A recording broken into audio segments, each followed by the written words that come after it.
A single cry of desperation echoes through the hills. This is not your beginning. This is the peak.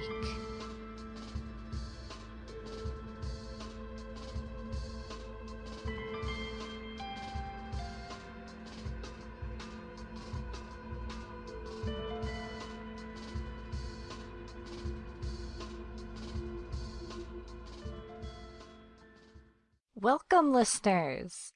I would like to start off by saying a grand thank you and a welcome to all of the staff here at Peak Radio. They have made my transition into the studio easier than I ever could have hoped. When I found out about the new radio station opening up here in our small town, I could not help but feel overjoyed at the prospect of finding some work that would finally suit my talents.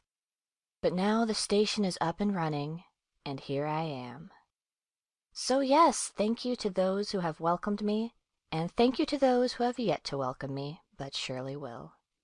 It is appreciated to such a degree that cannot be expressed well enough in words. Before we begin, however, I have been asked to give a short opening statement.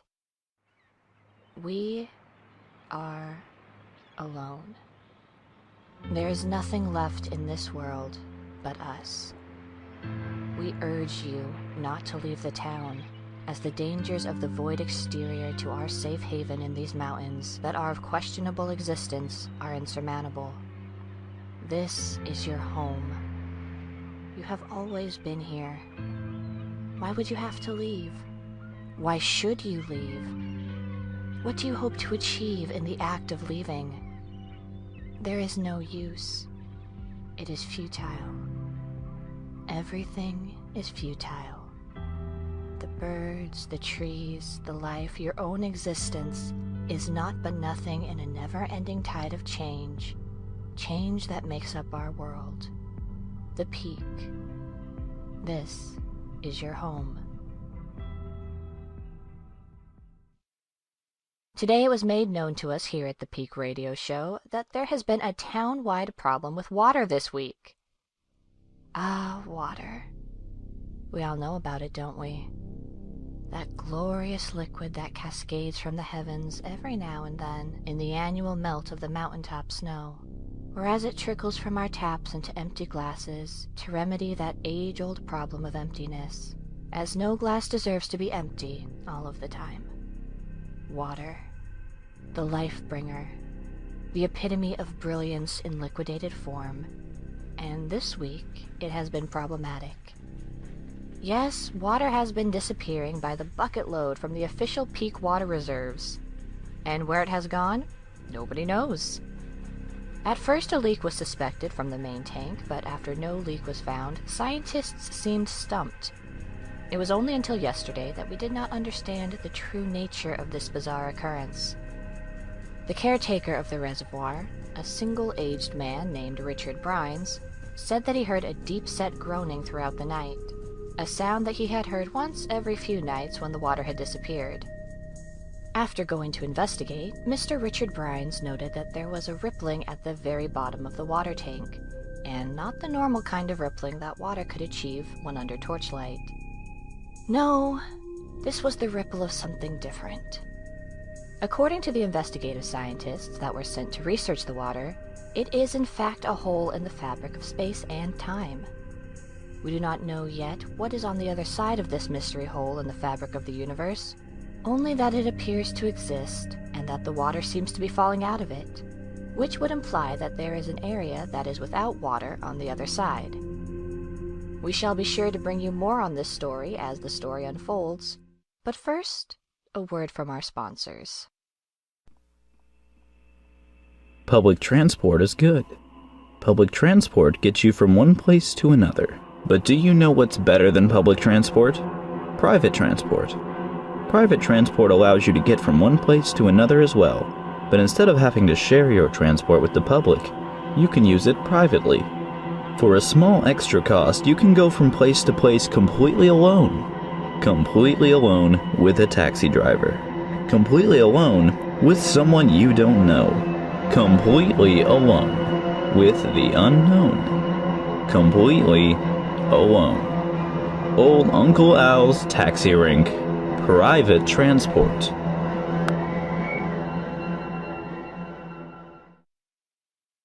Now, on to the sporting news. As the summer starts to get into full swing, so does the sporting seasons. And as we all know, here in the Peak, sport is a large unifying factor for our community, allowing us to all join in collaborative cheers as our favorite teams do battle against one another in a bid to come out victorious. Of course, after the incident, we thought that the sporting world would dry up rather quickly.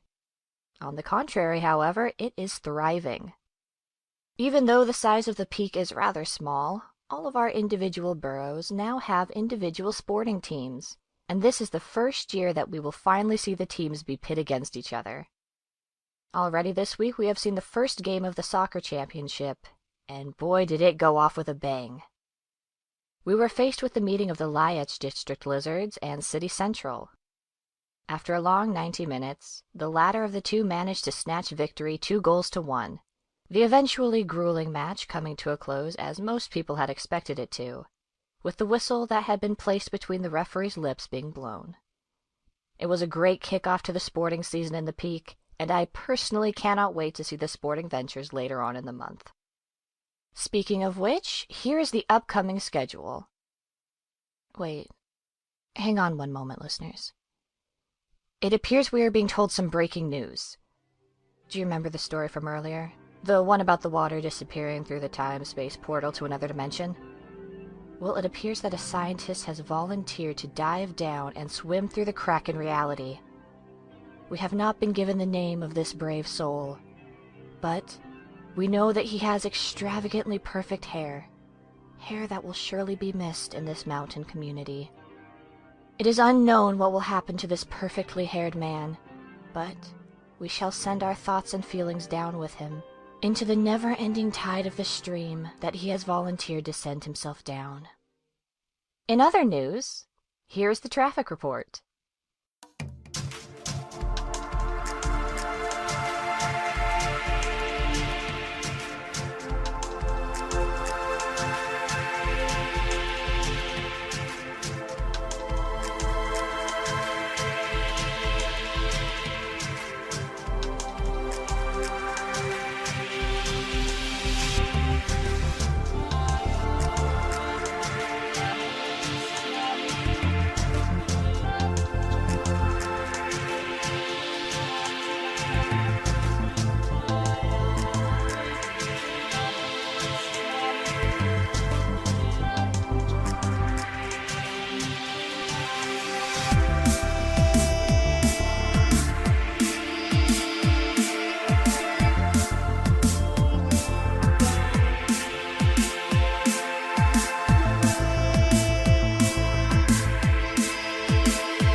Unfortunately, it has now been revealed to us that contact was lost with the scientist as soon as he breached the portal. The last words we heard being, "It is a desert. Such a wide desert. There is nothing here but sand, not even the water we have lost. I have changed my mind. I want to come back. Please, no!" And then the line went dead. That poor man. That poor man's family. Oh, how I would hate to be the person to break the news to that poor man's family. The rip in space-time did close after the disappearance. However, now the scientists have begun to depart with deep sorrow in their hearts, and the closure of this event does not seem to have lightened the mood at all. We may never understand what has happened to our brave volunteer, but we can only hope that he has come out of this okay. As the sun begins its daily rise above our small mountain community, we may have lost another soul, but at least that oh so precious supply of water that we all rely on so greatly has been stopped from slipping out of this plane of existence into another, so that we may all once again revel in its majesty and absorb the nutrients that it is bound to provide us. We thank you, O water tank, for once again you retain your integrity, imparting unto us something that we shall not find elsewhere. The morning has been an eventful one indeed, but one that only solidifies the information that has been given to us by the Certified Office of Intelligence and Investigation, the message that I was ordered to impart on you at the beginning of this morning's short broadcast. We are alone. The incident claimed the rest of the world entirely. Nothing is left other than us. I wouldn't even begin to entertain the idea of there being life exterior to ours. Good day, listeners. I do hope that you will enjoy it.